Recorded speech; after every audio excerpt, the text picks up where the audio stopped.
రాక్షసులతో మాయామోహ సంభాషణ మాయమోహాన్ని నగ్న రూపంలో ఉత్పత్తి చేశారు. అది నర్మదా తీరానికి చేరుకుని అక్కడ తపస్సు చేస్తున్న రాక్షసులను చూసింది. నగ్నంగా ఉన్న మాయమోహము అప్పుడు వారి వద్దకు వచ్చి మధురమైన స్వరంతో, ఓ రాక్షసులారా! మీ తపస్సు వలన ప్రయోజనం ఏమిటి? రాక్షసులు చెప్పారు, మేము అధిభౌతిక ప్రపంచాన్ని సాధించడానికి తపస్సు చేస్తున్నాము. మాయమోహము అన్నాడు, మీకు మోక్షం కోసం కోరిక ఉంటే నేను సూచించినట్లు చేయండి. మోక్షానికి తెరిచిన ద్వారం వంటి మతాన్ని అనుసరించండి. అటువంటి మధురమైన మాటలతో మాయామోహము రాక్షసుల మనస్సును ప్రకాశింపజేయడం ప్రారంభించింది.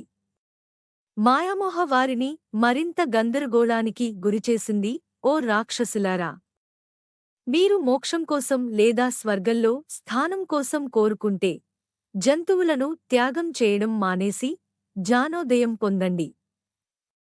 హింస అనేది మత మార్గం అని చెప్పడం తప్పు, అగ్నిలో నైవేద్యాలు సమర్పించడం కూడా.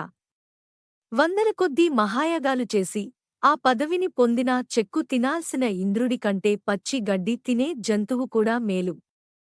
యాగంలో బలి ఇచ్చిన జంతువు స్వర్గప్రాప్తి పొందితే యాగం చేసేవాడు తన తండ్రిని చంపేస్తాడు. ఆ విధంగా ఈ చమత్కారమైన చర్చలతో మాయామోహ రాక్షసులను ధర్మమార్గం నుండి తప్పించారు. దీని కారణంగా వారు వేదాలపై ఆసక్తిని కోల్పోయారు. అది సాధించాక దేవతలు పూర్తి సన్నాహాలతో రాక్షసులపై దాడి చేశారు. అంతిమంగా చాలామంది రాక్షసులు చంపబడ్డారు. అయితే మిగిలిన వారు వేదాల బోధనలను అనుసరించినందున వారు నగ్నంగా పిలువబడ్డారు. కాబట్టి తన జీవితంలో వేదాల బోధనలను పాటించని ఎవరైనా నగ్నంగా పిలుస్తారు. గృహస్థాశ్రమం పూర్తయిన తర్వాత వనప్రస్థ లేదా సన్యాసానికి వెళ్ళని వారు నగ్నంగా ఉంటారు. శతధనుడి కథ పూర్వకాలంలో శతధనుడు అనే రాజు ఉండేవాడు. అతని రాణి శైవ్య నీతిమంతుడు మరియు మతపరమైన స్త్రీ. రాజు మరియు రాణి కఠోర తపస్సు చేస్తూ విష్ణువును పూజించారు.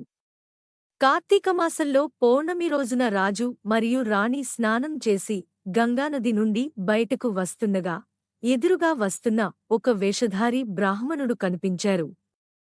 బ్రాహ్మణుడు రాజు గురువుకు స్నేహితుడు. కాబట్టి రాజు బ్రాహ్మణుడిని గౌరవంగా చూసుకున్నాడు. కాని అతని పవిత్రమైన భార్య మోసగాడి పట్ల ఎటువంటి గౌరవం చూపలేదు మరియు చర్చ అంతా మౌనంగా ఉంది. ఆమె ఒక మోసగాడితో సమావేశానికి ప్రాయశ్చిత్తం చేయడానికి సూర్యుడిని చూసింది. రాజభవనానికి తిరిగి వచ్చిన తరువాత రాజు మరియు రాణి సరైన ఆచారాలతో విష్ణువును పూజించారు. కాలక్రమేణా రాజు మరణించాడు. రాణి కూడా సతీసమేతంగా కట్టుబడింది. రాజు తన తపస్సు సమయంలో ఒక మోసగాడితో మాట్లాడిన పాపానికి పాల్పడ్డాడు కాబట్టి రాజు తన తపస్సు సమయంలో ఒక వేషగాడితో మాట్లాడిన పాపానికి పాల్పడ్డాడు. అతను కుక్క రూపంలో జన్మించాడు. అయితే రాణి శైవ్య కాశీ రాజు కుమార్తెగా జన్మించింది.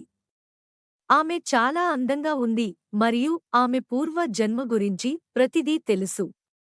ఆమె తండ్రి ఆమెను వివాహం చేసుకోవాలని నిర్ణయించుకున్నప్పుడు ఆమె తన పూర్వ జన్మ భర్త కుక్క రూపంలో విదిశా వీధుల్లో మరియు సందుల్లో తిరుగుతున్నాడని తెలిసి అభ్యర్థనతో నిరాకరించింది. కాశీ యువరాణి అప్పుడు విదిశ చేరుకుంది మరియు కుక్క నిజానికి రాజు శతధనువు అని తెలుసుకుంది. ఆమె కుక్కకు రుచికరమైన ఆహారాన్ని తినిపించింది.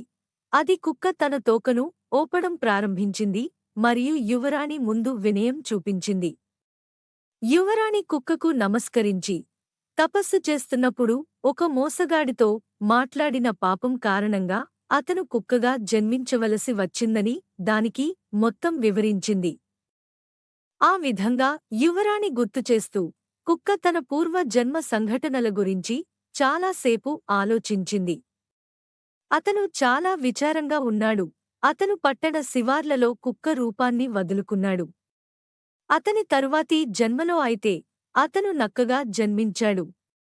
మళ్ళీ యువరానికి నక్క రాజు శతధనుడని తెలుసుకుని గత జన్మలో వారి సంభాషణ తర్వాత అతను మోసగాడితో మాట్లాడటం కొనసాగించాడా?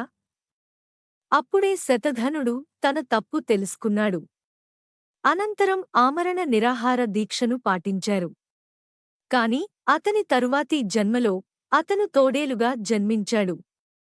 మళ్ళీ యువరాణి అతని పూర్వ జన్మను గుర్తుచేసింది. రాజు తన తదుపరి జన్మలో రాబందుగా మారాడు. ఆ తరువాత అతను కాకి రూపంలో మరియు నెమలిగా జన్మించాడు. ఆ సమయంలో జనక రాజు అశ్వమేధ యాగాన్ని నిర్వహిస్తున్నాడు. యాగంలో నెమలికి కూడా యువరాణి ఉత్సవ స్నానం చేయించింది. స్నాన సమయంలో యువరాణి నెమలికి శతధనుడు రాజు తన పూర్వ జన్మను గుర్తుచేసింది. నెమలి కూడా చనిపోయి తరువాతి జన్మను జనకుని కుమారుడిగా తీసుకుంది. రాజు జనకుని కొడుకు పుట్టిన తర్వాతే యువరాణి తన కోసం స్వయంవరం నిర్వహించమని తన తండ్రికి చెప్పింది. స్వయంవరంలో యువరాజు కూడా వచ్చాడు. యువరాణి అతనిని తన భర్తగా గౌరవంగా స్వీకరించింది. ఈ సమాచారం ఇంటర్నెట్లోని వివిధ వనరుల నుండి సేకరించి మీకు అందించబడింది. మీకు ఈ వీడియో నచ్చితే లైక్ చేయండి, షేర్ చేయండి, సబ్స్క్రైబ్ చేయండి.